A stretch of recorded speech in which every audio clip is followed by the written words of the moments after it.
Good morning. तो हम लोग ग्रामर में आज प्रीपोजिशन स्टार्ट करने वाले हैं। प्रीपोजिशन का मतलब क्या होता है बोलिए? अरे प्रीपोजिशन संबंधवाचक अव्यय, ये प्रीपोजिशन है क्या? A preposition is a word that comes before a noun or pronoun to show the relation of the noun or pronoun to some other words in the sentence. Preposition एक ऐसा शब्द है जो किसी संज्ञा या सर्वनाम के पहले आता है तथा उस संज्ञा या सर्वनाम का संबंध वाक्य में दूसरे शब्दों के साथ दर्शाता है। जैसे मैं कहता हूं कि I am writing with a pen, मेरे लिखने का संबंध उस कलम से है। आई गो देयर बाय बस, मैं वहां बस से जाता हूं तो बस का संबंध मेरे जाने से है। आई वेट फॉर यू, मैं तुम्हारा इंतजार करता हूं। ये फॉर यू, यू का संबंध मेरे इंतजार करने से है कि तुम्हारा इंतजार कौन करता है तो मैं, तो संबंध को ही बताता है यह। और ये जान लो नाउन प्रोनाउन के पहले अक्सर आता है, कभी कभी जनरल वह भी नाउन का रूप ही है। तो हम लोग देखेंगे प्रीपोजिशन में दो तरह से पढ़ेंगे, एक एकदम बेसिक यूजेज और दूसरा एडवांस्ड यूजेज। एडवांस्ड यूजेज में नाउन वर्ब्स एडजेक्टिव के अनुसार हम लोग प्रीपोजिशंस के प्रयोग को सीखेंगे। इसमें भी दो बातें हैं। एडवांस यूजेज प्रीपोजिशन के साथ जब मूल अर्थ देता हो तब तो एडवांस यूजेज है, अब मूल अर्थ को छोड़ करके विशेष अर्थ देता है तो वहाँ से मुहावरेदार क्रिया कहते हैं, उसी को फ्रेजल वर्ब कहते हैं। तो आइए हम लोग पहले बेसिक यूजेज सीखें और तब एडवांस यूजेज। कुछ हम विशेष टिप्स भी बताएंगे। प्रीपोजिशन को अच्छे ढंग से लीजिए, प्रीपोजिशन बार बार आपको तंग न करे, इसलिए एक बार ठीक ढंग से पढ़िए। आइए हम लोग देखते हैं बेसिक यूजेज ऑफ प्रीपोजिशन। आज हम इसके रूल्स में हैं, यूजेज में हैं, डे 1 में। यूजेज ऑफ प्रीपोजिशंस पहले बेसिक यूज, ठीक ना। आइए यहाँ पर हम लोग देखते हैं कि आखिर प्रीपोजिशन है क्या।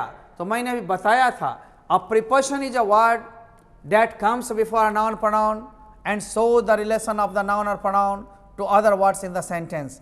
यानी प्रीपोजिशन एक ऐसा शब्द है जो किसी संज्ञा या सर्वनाम के पहले आता है तथा उस संज्ञा या सर्वनाम का संबंध वाक्य में दूसरे शब्दों के साथ दर्शाता है। जैसे आई राइट विद अ पेन, मैं कलम से लिखता हूँ। यहाँ पेन क्या है? नाउन है, उसके पहले आया। शी कम्स हियर बाय बस, बस क्या है? नाउन है, उसके पहले आया। आई गो टू स्कूल, टू क्या है? ये टू प्रीपोजिशन है, स्कूल नाउन है, एट 10 o'clock समय के पहले। कम ऑन मंडे, यहाँ दिन का नाम है, नाम भी नाउन के अंतर्गत आता है। कभी कभी होता है किसी टॉक्स विद मी क्या है? प्रोनाउन है, तो नाउन या प्रोनाउन के पहले अक्सर आता है और इसका संबंध वाक्य वाले शब्दों के साथ दर्शाता है। अब आइए हम लोग बेसिक यूजेज सीखें। जैसे आप कहते हैं ऑन, ऑन माने आप ऊपर समझते हो, अक्सर टीचर कहते हैं ऑन माने ऊपर। कब ऊपर? वो भी क्लियर नहीं करते हैं। अरे ऑन का भी अलग अलग, बेसिक में भी अलग अलग यूज है। जैसे हम किसी दिनांक या दिन के पहले ऑन लगाते हैं तो को अर्थ हो जाता है, पर नहीं। जैसे हम कहते हैं सोमवार को आना, कम ऑन मंडे,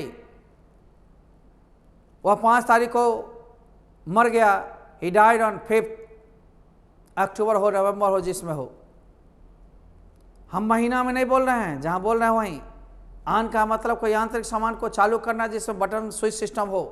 जैसे मैं switch on the light, light को चालू करो। स्विच ऑन द फैन, पंखा को चालू करो। ऑन का मतलब ऊपर भी होता है तब जब कोई किसी के ऊपर हो, जब व्यक्ति वस्तु स्थान किसी के ऊपर कोई हो लेकिन उस ऊपर रहने की स्थिति में वह सटा हुआ हो। यदि पूरा सटा हुआ नहीं है तो कम से कम हटते सटते रहे, ऊपर नीचे भी हो रहा था, हट के भी सट रहा है, उस समय भी ऑन ही होगा। जैसे डांसर मंच पर नाचते हैं, जब ये स्टेप लेंगे थोड़ा उछलेंगे फिर गिरेंगे, अटैचमेंट है, बरकरार है। रोड पर हम लोग चलते हैं, पैर ऊपर नीचे करते हुए चलते हैं, running on the road, walking on the road, इस तरह से हम लोग चलते हैं। कुर्सी पर आप बैठते हो ऑन द चेयर, लेकिन बाह वाली आर्म कुर्सी में बैठते हो, अंदर करके बॉडी को आराम कुर्सी में, वो इन द चेयर है, लेकिन अक्सर लोग बोलचाल में ऑन द चेयर बोलते हैं, चूँकि पैर लटका के ऐसे बैठते हैं, ठीक ना। इस स्थिति में प्रीपोजिशन को ठीक से देखना होगा बंधु। ऑन का प्रयोग कुछ शब्दों में हम लोग करते हैं, जहाँ अर्थ तो देता है लेकिन वहाँ ऊपर होता नहीं है।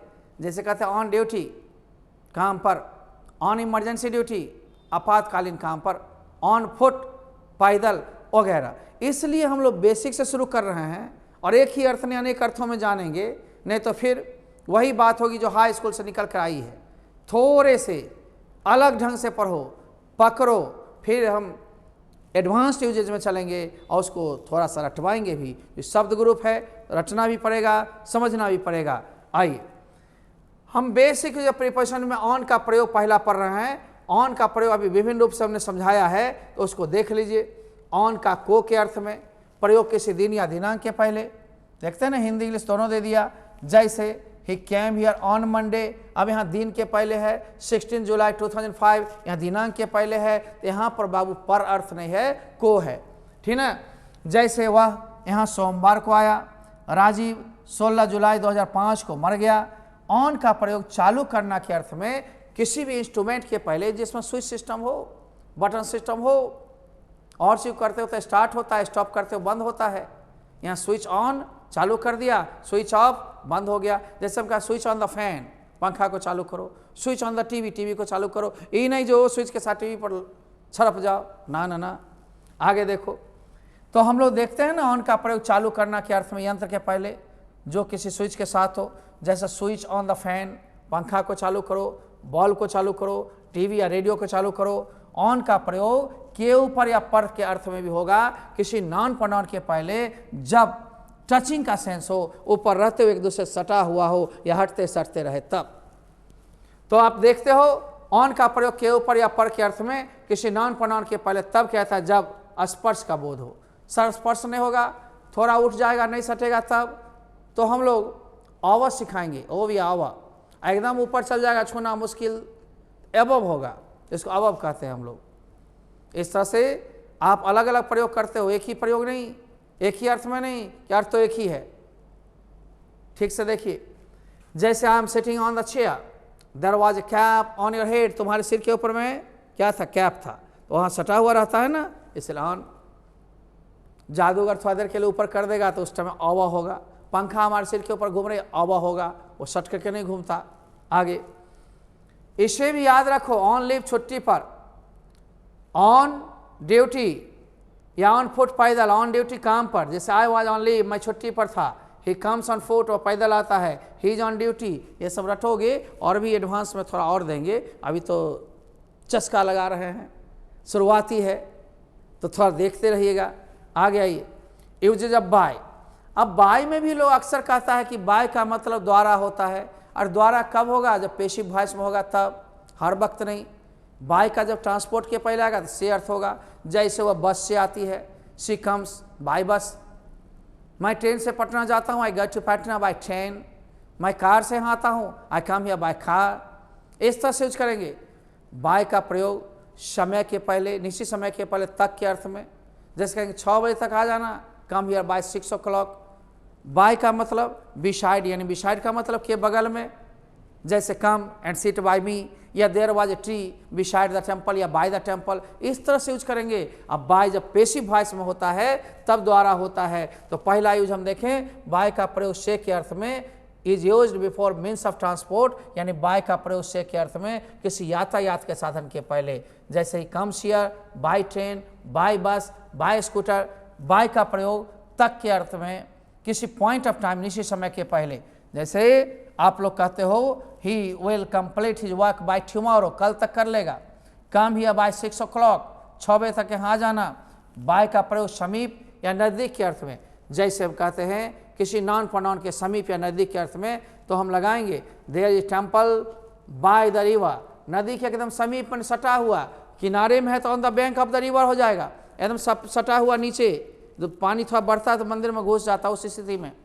आगे अब जैसे कहते हो बाय का प्रयोग द्वारा के अर्थ में होता है। सर द्वारा होता है तब जब किसी नॉन प्रोनाउन के पहले आए, एजेंट के रूप में जब नॉन प्रोनाउन आता है, क्रिया के बाद अक्षर। पैसिव वॉइस में, एक्टिव में नहीं। जैसे you are loved by me, तुम्हें मेरे द्वारा प्यार किया जाता है। She was beaten by Ram Pratap, Ram Pratap के द्वारा इसे पीटा गया। He was kidnapped by Rohini, Rohini के द्वारा उसको किडनैप कर दिया गया। रोहिणी नाम हो सकता है। अब आइए, तो बाय का प्रयोग द्वारा के अर्थ में उस संज्ञा सर्वनाम यानी एजेंट के पहले क्या आता है जो पेशिव वॉइस में क्रिया के बाद आता हो, जैसे you are loved by me, she was kidnapped by Raman, uses of with. अब देखो भाई, विद का प्रयोग जो होता है वो भी अलग अलग अर्थ में होता है। लोग समझता है विथ होता नहीं है, विद होता है। नंबर 1।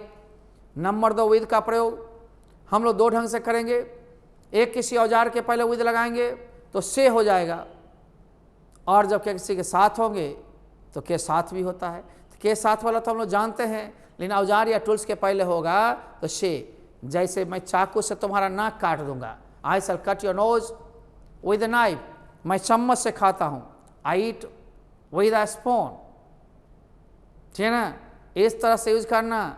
मैं कलम से लिखता हूँ, राइट विद अ पेन, यहाँ औजार हो गया। तो विद का प्रयोग से के अर्थ में टूल्स के पहले करेंगे सेंटेंस में, विद का प्रयोग से के अर्थ में किसी औजार के पहले किया जाता है। अब आप देखेंगे, जैसे कि थोड़ा सा छोटा कर लेता हूँ मैं, बड़ा भी हो जाता है ये। आई राइट विद अ पेन, मैं कलम से लिखता हूँ। ही इट्स विद अ स्पून, और चम्मच से खाता है। या ठीक से देखेंगे क्योंकि इधर समझा देते हैं, तब इधर है, तब मटेरियल देखेंगे। प्रीपोजिशन शब्द ग्रुप में आता है, रटना पड़ेगा। विद का प्रयोग के साथ के अर्थ में किसी भी नाउन प्रोनाउन के पहले सेंटेंस में किया जाता है। देखते हैं ना, with is used before a noun pronoun in the sentence. तो के साथ के अर्थ में जब कोई किसी के साथ हो तो हम लोग देखेंगे, जैसे ही डांसेस विद मी, और मेरे साथ नाचता है। Ram was walking with a black dog, Ram एक काला कुत्ता के साथ टहल रहा था, इत्यादि। यूज ऑफ विदाउट, उसी के निगेटिव सेंस में किया जाता है। विदाउट का मतलब के बिना, किसी भी नाउन प्रोनाउन के पहले के बिना के अर्थ में विदाउट ही लगाना। Without is used before a noun और प्रोनाउन इन द सेंटेंस। ये अक्सर जब हम किसी चीज़ के बिना नहीं रह सकते, काम नहीं कर सकते, तब जैसे कहेंगे मैं तेरे बिना जिंदा नहीं रह सकता, आई कांट लिव विदाउट यू। मैं पैसा के बिना काम नहीं कर सकता, I can't work without money, ठीक ना। अब आगे देख लेंगे, तो विदाउट इज यूज्ड के बिना के अर्थ में before a noun pronoun in the sentence. Without का प्रयोग के बिना के अर्थ में किसी भी नाउन या प्रोनाउन के पहले वाक्य में किया जाता है। हमने अपनी भाषा में तोड़ने मरोड़ने का कोशिश किया है, इसलिए सिंपलिसिटी आपको लगती होगी। केवल आप एक बार सुने, एक बार देखें, एक बार लिखें और बार बार इसको रिवाइज करते रहे, दिमाग में चला जाएगा। जैसे I can't live without you, मैं तेरे बिना जिंदा नहीं रह सकता। We can't study without money, हम लोग मनी के बिना अध्ययन नहीं कर सकते। I can't go to Patna without you, मैं आपके बिना पटना नहीं जा सकती। I can't do anything without your help, मैं आपके मदद के बिना कुछ नहीं कर सकता या कुछ नहीं कर सकती। इस तरह से वाक्य को बढ़ाओ ना। We can't live without air या वाटर, हम लोग हवा या पानी के बिना नहीं जी सकते, है ना। इस तरह से आप लोग चलोगे। Best of luck. लेकिन यूट्यूब भी देखते रहेगा, छोटे छोटे ऑपरेशन उस पर होते रहेंगे, बहुत सारे ज्ञानवर्धक चीज़ आपको मिलेंगे। यदि आप नहीं देखते हैं, आप जानेंगे। बहुत सारे इंटर के मॉडल क्वेश्चंस वगैरह को भी उसी में हम चलाएंगे, इसलिए उसको भी देखना जरूरी है। ऐप पर 5 दिन क्लास चलते रहेंगे। धन्यवाद। बुलेटिन समाप्त हुई। अब आप लोग इसको देखते हुए अंग्रेजी सब पढ़े, सब बढ़े। Best of luck. Bye bye.